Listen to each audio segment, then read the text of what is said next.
Welcome back everybody to Forza Motorsport. So we're doing the Classic Sport Championship today. So yeah, as per usual, when it comes to 5 races, we'll do 2 for this episode and then we'll do the final 3 in the next episode. If it was 6 races, I'd do it 2 apiece, but yeah, with it being 5, I have to do it that way. So yeah, let's see what this championship is in store for us. It was a decade of innovation and growth, fueled by underdog teams from Asia, all determined to establish a new generation of truly competitive sports cars by going toe-to-toe with the European heavyweights. That fierce competition at racetracks around the globe accelerated motorsports design and engineering flat out, resulting in coveted classics that will once again take to the track and battle it out at the absolute limit. Right, so I kind of like all 3 cars that have been shown off there, but I wouldn't say the 2000 GT is the sportiest of vehicles. It is a little bit on the heavy side for the amount of power that it's got, but still. Let's see what we get to choose from. So we've got this 1973 BMW 2002 Turbo, one of the first cars to have turbocharging, and as a result it's got fairly decent stats overall, and 168 horsepower and 181 pounds-feet of torque from its 2-litre turbocharged inline 4 engine, while only weighing 2,381 pounds. So that's yeah, not much in the way of weight. But for not much extra in weight and a whole lot more in terms of power and torque, we've got the 1977 Holden Torana A9X. So we've got a massive 5-litre V8 in this. We're less than about 220-ish pounds more than the BMW, but as you can see, we've got way more in the way of power, a massive jump in terms of torque, and yeah, handling wise and braking though is not as good, so there is that. Then we've got the Lotus Elan Sprint, weighs way less than either of the previous 2 cars, but it also has less in the way of power and torque from a smaller engine. But yeah, weighing 1,640 pounds and being as tiny as it is does mean it's really quite agile. It's got pretty decent handling on the go as a result. And then we've got the Mazda RX-3, even less power than the Elan, more in the way of weight though, and not much, and a lot less in the way of power and torque. So, not a massive fan of the RX-3 to be honest. I'm not particularly a fan of rotary engines in general, to be honest, and that brings me to the Mazda Cosmo. More power than the RX-3, despite having a slightly smaller engine, but it does have more in the way of weight, and yeah, I just don't like the look of it. So there is that.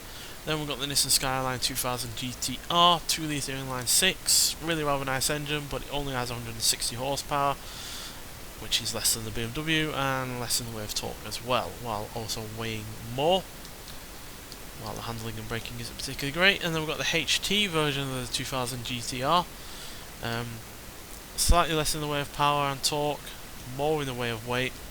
Does look like a muscle car, but the looks on that are generally the only thing that's got going for it. Then we've got the Nissan Fairlady Z432, same power as the 71 Skyline, but it does weigh less, and it looks better, and it is a coupe, proper coupe as well, rather than looking like a saloon car without 2 doors, with only 2 doors even. And then yeah, you've got better handling and braking, as you can see, so that's a contender for a 1 we'll pick. Then we've got the 1970 Porsche 914/6. Less power than the previous couple of cars, but it does weigh less, and it does have a mid-engine rear-wheel drive layout, which will make it a much more, stable kind of car. Decent amount of torque, but yeah, not as good in terms of handling as the Fairlady there. Then we've got the 2000 GT, which, like I said, isn't particularly that much of a sports car, to be honest. It's got only 150 horsepower, only 130 pounds-feet of torque. Yeah, it weighs the most here at 2,550 pounds, which is obviously quite a bit, and the handling and braking isn't that great, but the acceleration is decent. But as you can see from most cars here, the acceleration on most cars is better, with the Torana being the best in terms of acceleration, and the BMW being second best. But I think in the main I want to go for the... I'm tempted by the Porsche just because it's, the only one that has a mid-engine layout here. But then the Fairlady has much better handling, better braking, and better acceleration. But then I'm also into my muscle cars. But we did have a lot of V8 rear-wheel drive cars in the last championship, so I don't want to be repeating myself. Yeah, we're going to go for the Fair Lady. I know it's probably the most obvious choice, but it does seem to be the one with the better all-rounder. To be honest, it's got really a good weight distribution, doesn't weigh a huge amount, has a decent amount of power, although not the most, and yeah, should also have plenty of upgrades to go for it. So yeah, we're going to go for that. Leave it in orange. I like the orange colour that this has going on for it. So yeah. But all cars that we can choose from here are going to have quite soft suspension and yeah, not the widest of tyres and whatnot. So yeah, we're on Maple Valley Short Circuit. As per usual, I'm going to leave it stock to start this championship off with, just to see what the car is like in its stock form. And then yeah, we'll upgrade it in the next race, and then it will get upgraded throughout the next few races after that in the next episode. Here So at Maple Valley, finish the fast turn 1 farmhouse. yeah, we get to carousel skip on practice far now left. straight away, Avoid which the is a pit exit. fantastic addition The to this cars will be game. merging onto the track. Although it should have been in there to start with. Makes it much quicker to get into a race. You got none of the cutscenes that are unskippable. The only cutscene you do have is the one coming up now, but you can skip it. So it does make it a lot quicker when it loads fast enough, that is for sure. Oh, come on, why does it take forever to load into a single player race? It's not even a long circuit, it's not like they got much to load up with, and yet it takes forever. I can only think it's because it's a game that needs online requirements. But yeah, that's a cutscene you can skip there, so it doesn't take long to get into a race anymore. So yeah, we'll go for 11 laps. Let's go. So yeah, be interested to see what we can do up against the competition, because like I said, we don't have the most power here. You know, the Tirana has more than us, so does the BMW. But we're about on par with everyone else. Not better.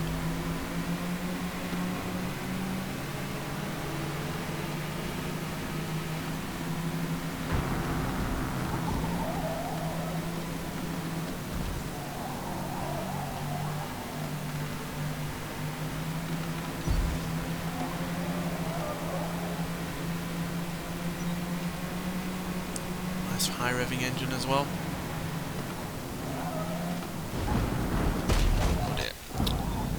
Penalty for that. It's not my fault they're braking needlessly.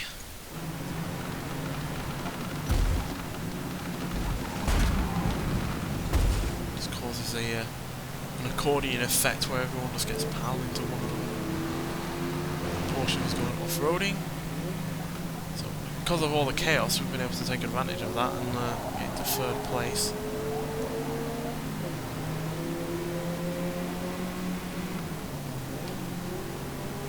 Why are you slowing down there, BMW? The AI really are quite rubbish.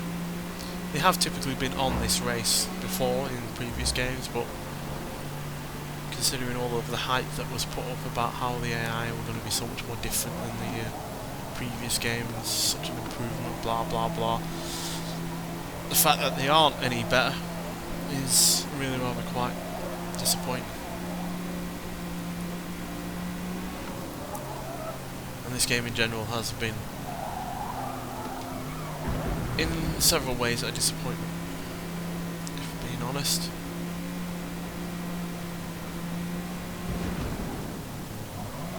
And it's not like it would take much to make the game better, and, you know, deal with the AI and whatnot if it had a better car list that actually had a lot of good road cars in it, rather than religiously concentrating on only racing cars, as evidenced by the car pass, which is only now getting its second actual road car in it with the Audi TT-RS, which we've had before.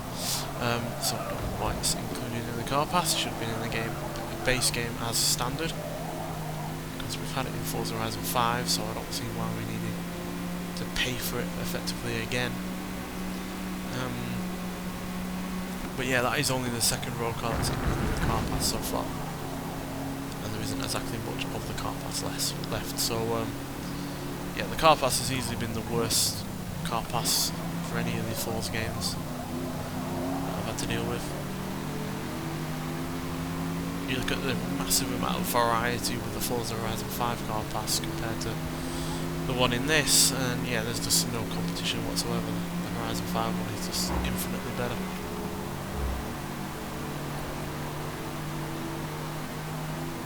If they wanted to make this game more about racing cars, then have all of them in the game standard as is, and then add in road cars and whatnot after the fact.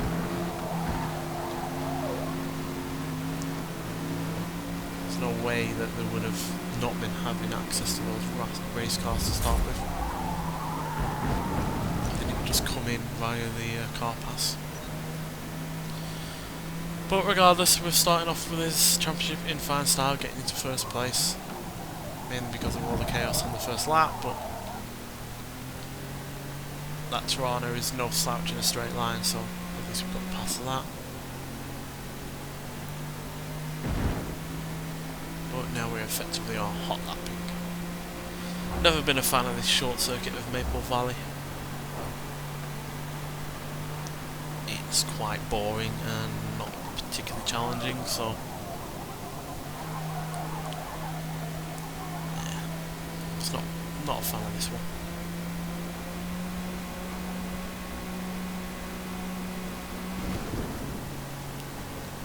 Hopefully the next race is on a more exciting circuit. But yeah, the next series for Forza Horizon 5 is going to be announced on Monday. I think that's the 27th, so yeah, I'm looking forward to that. We already can see from the YouTube thumbnail for the live stream that it's going to include the Aston Martin Valkyrie race car that we've already had in this game, which is fine. You know, in that game it's going to be free, so you don't have to pay for it, so I have no issue with that being in the festival playlist. But yeah, I've been concentrating on Europe. Hopefully that means we're going to get some European cars we've not had either for a while or not at all. There are numerous cars from the likes of Maserati, Lamborghini. I'd love to see Saab come back, but I'm sure the licensing for those cars are non-existent, so they can't really put them in. We've just lapped a couple of cars there. That's how slow the II are. But yeah, if they could put Saab in, that'd be great.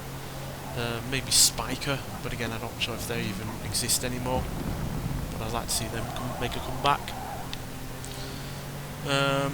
What else? Oh yeah, there's been plenty from the likes of Renault, Peugeot, Citroën that we've not had.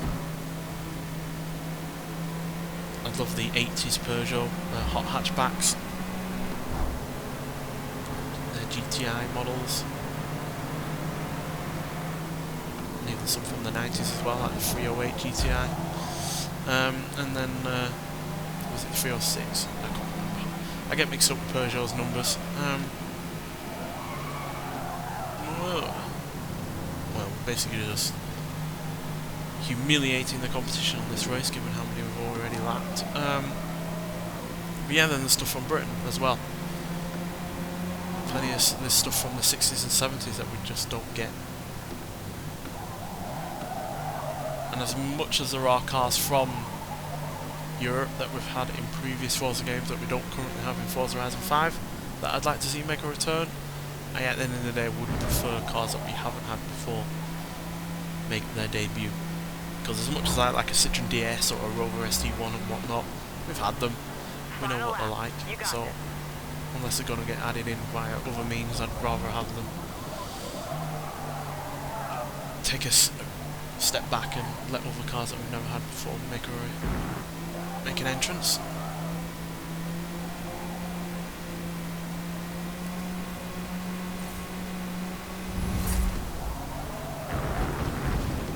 But any new additions to the game are welcome, especially if they mix up the variety.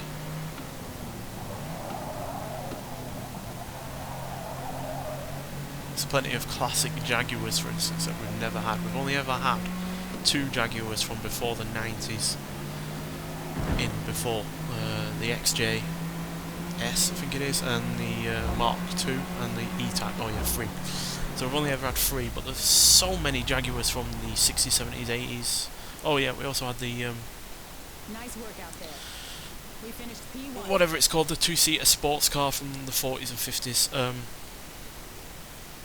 But yeah, they're the only 4 that I can think of. So yeah, we do on the whole. Oh yeah, we've also had all those variants of the E-Type. Ignore me. We've obviously had plenty of Jaguars from before the 90s and whatnot, but there's also ones from the 90s I don't actually like as well, and yeah, that we've just not had before. So we've got 28 points there, which is definitely useful. So yeah, let's get on to the next race. We've got tyre whips that have unlocked, anti-sway bars, tyre compound. Right, I'm just going to view a replay to see if there's a thumbnail to get from that race, and then we'll start the next race off by starting out in the upgrade shop. So, see you when we get there.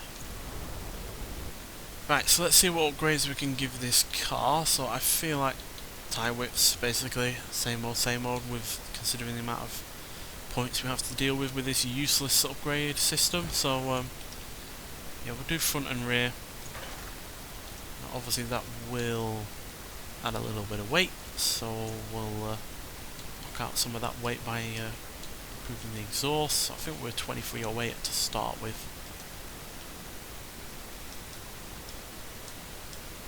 Yeah, so now we're less than that. Oh, we've gone up how much horsepower?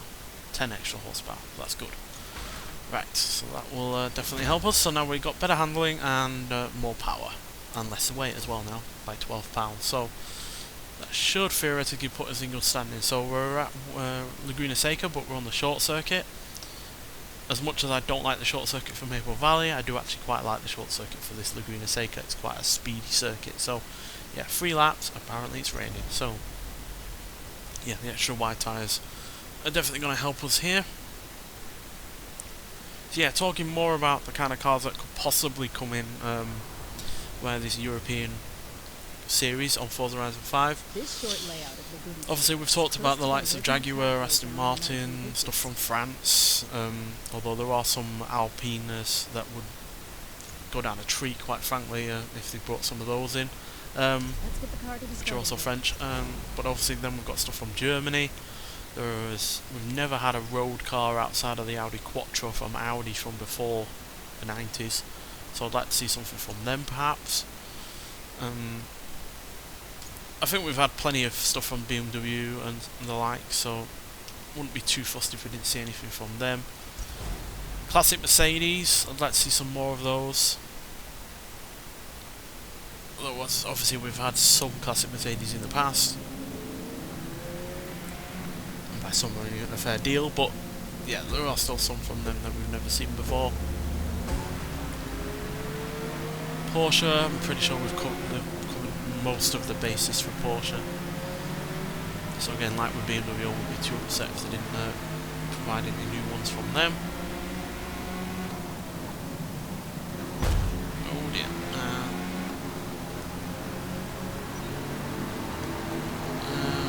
Outside of Germany, what else have we got? We haven't had much from Seat, especially recently. I mean, they're not even on the game at the moment, so yeah, I'd like to see Seat make a return, especially if they can put one in that we've never had before. Not too knowledgeable on Seats, to be honest, so yeah, whatever they could put in from them would be nice to have them on back again, because we do have their Cupra division cars on the game, so it surely wouldn't be too much of a stretch of an imagination to put anything from their main division.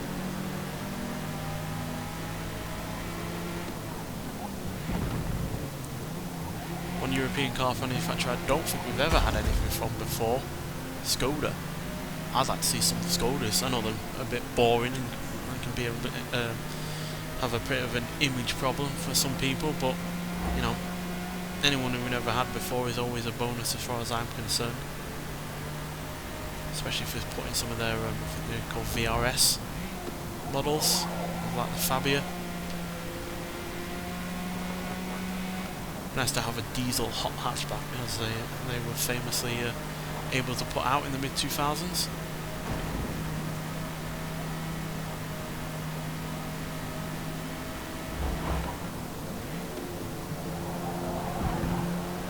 not had too many classic Vauxhalls or Opals either, so I'd like to see some more from those.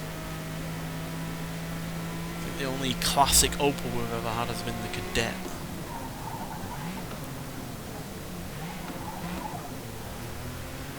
Which is a fine car. I really rather enjoyed that one when we had it.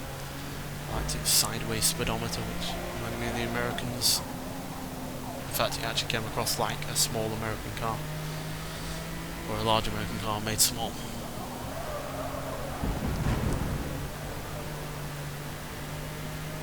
But yeah, what I'm basically getting across is that there are a huge number of kind of cars you could go for from several different brands.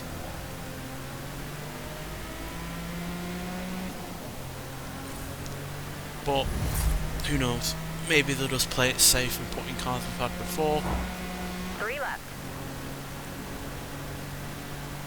But I'm hoping that they don't, because they really have outdone themselves in the last few series, especially with the recent one with all the Hyundais and the Chinese cars that they've put in from MG and the Wuling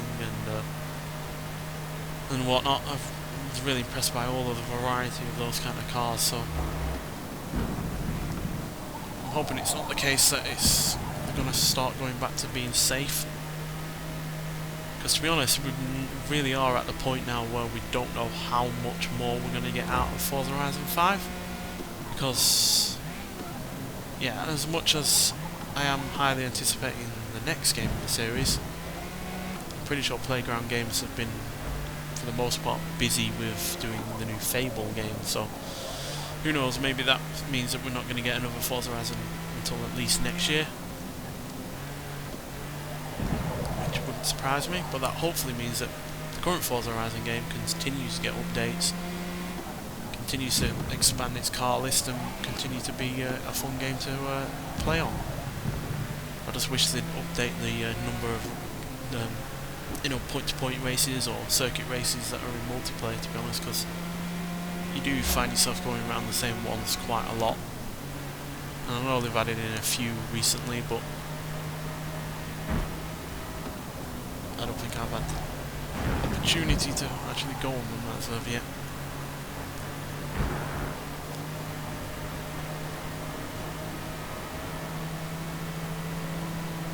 But they have been doing really good updates, so I'm hoping that's going to continue to be the case until we get the new game announced,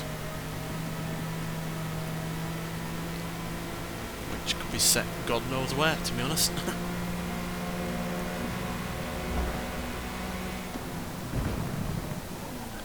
Because even though we've had some obvious places to set the game in, like the UK and Australia, Colorado in the first game was not an obvious choice, and oh yeah, Italy and / France was kind of obvious as well, but yeah, I wouldn't say Colorado in the first game was an obvious choice to go for. And then obviously with this with Forza Horizon 5 setting in Mexico, that certainly wasn't an obvious choice. We really was not expecting that, so yeah, they might go back to a more obvious choice. An obvious one would be Japan, in all honesty. That would be an obvious way to go, which would be cool, considering Forza Horizon's reputation for putting in random, unique kind of cars. Japan is, you know, the king country of random and unique cars. I mean, imagine the amount of K cars they could put in that game. That would be hilarious and great, to be honest, because I love a K car. Give me a Honda Beat anytime, and yeah, that would be amazing to see. So I have no problem with it being in Japan whatsoever. I just feel like it would be an obvious choice to go for. So to be honest, it seems to have gone kind of not obvious with the first game, kind of obvious with the second and third and fourth, and then not obvious with this one. So there's no real pattern that you can square it down to.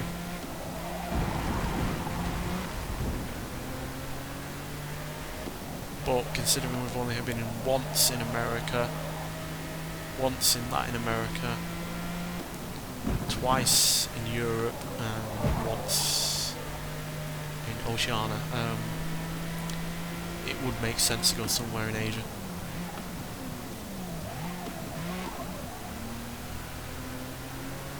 But as per usual, when it comes down to game development, it's not just about where you want to go, it's whether or not you can actually do where you want to go. And then you've also got the licensing when it comes down to cars and whatnot that you no doubt have to sort out beforehand. So yeah, it could be set anywhere. It would be cool though if it would be set in somewhere like Japan or Hong Kong even.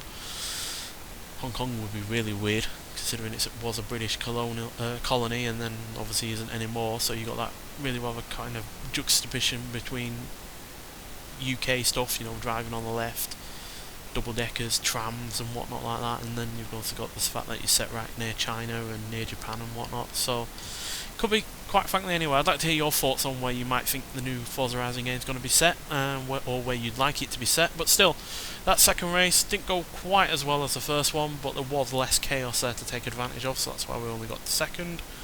But we're still in first place overall in the championship with an 8-point lead, so kind of still everything to play for in the next episode. So thank you for watching, and I'll see you in the next one. Bye.